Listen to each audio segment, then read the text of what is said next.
Why do the findings reported in this special issue matter theoretically? There are a number of possible theoretical contributions. I mean, I think, firstly, from the organizational perspective, I think that the mainstream HRM literature had, particularly strategic human resource management literature, has clearly looked at the relationship between HR policy and practices, employee attitudes and behaviors, and organizational outcomes, mainly defined in corporate terms.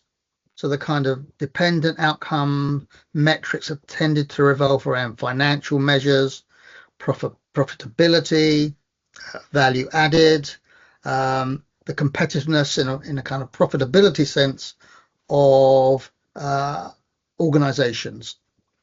In social care, we're dealing with very different outcomes, very different dependent outcomes. These are outcomes that are related to the most vulnerable and fragile members of the community.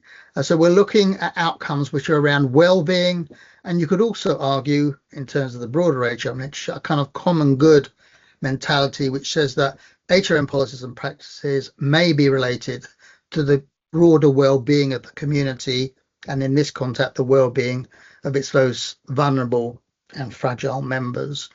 So we're looking at different outcomes, and we may be looking at different attitudes and behaviours that need to be supported and developed through HRM practices. So to what extent are HRM policies and practices developing skills and capabilities and attitudes amongst the workforce which allow them to develop and deliver for these most vulnerable and fragile members of the community.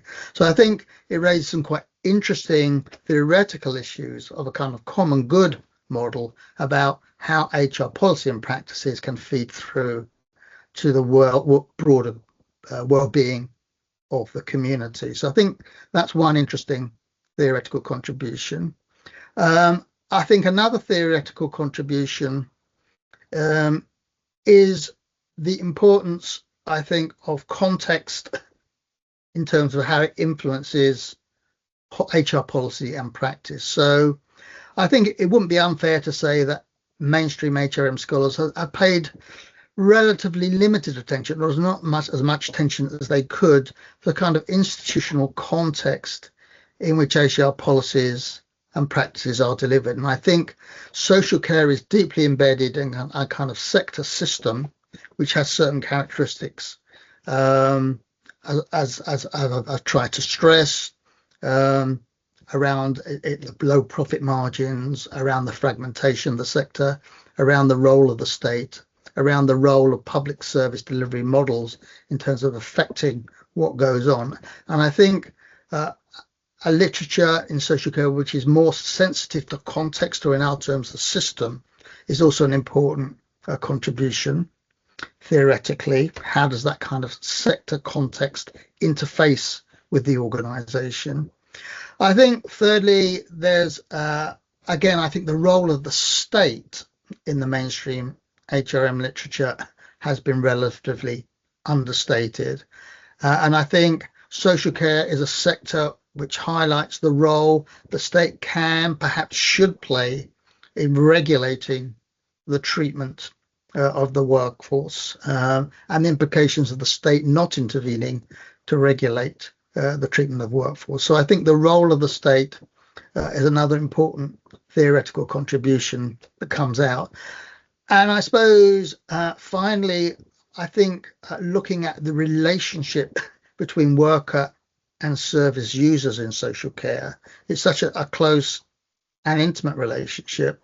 And I think what's also an important feature of the relationship between the worker and the service user in social care is the fact that the workplace in social care is the home. Social care workers are working in people's homes.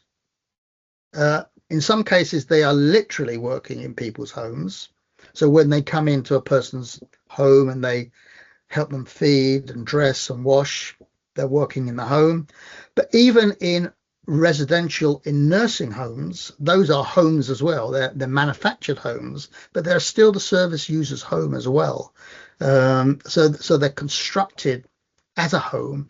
And I think looking at the home as a workplace raises some quite interesting issues about the interface between the service user and the worker. There's some very interesting issues of privacy, which kick in. There are issues about the intimacy of that relationship. It becomes a very intimate relationship between the service user and the worker, which is a bit of a double-edged sword. So the intimacy provides the worker with a lot of intrinsic value from their work.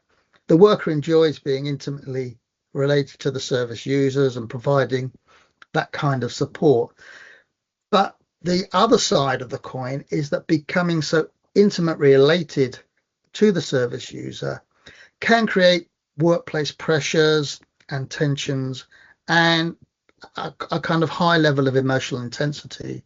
So I think there's quite a lot of issues around burnout and stress in social care, which comes from that very intimate relationship that the worker develops with the service user.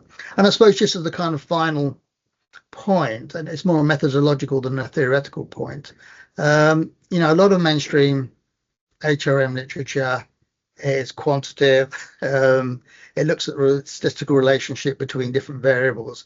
I think the texture of employment and work in social care is uncertain, and it's volatile, and it's emotionally charged.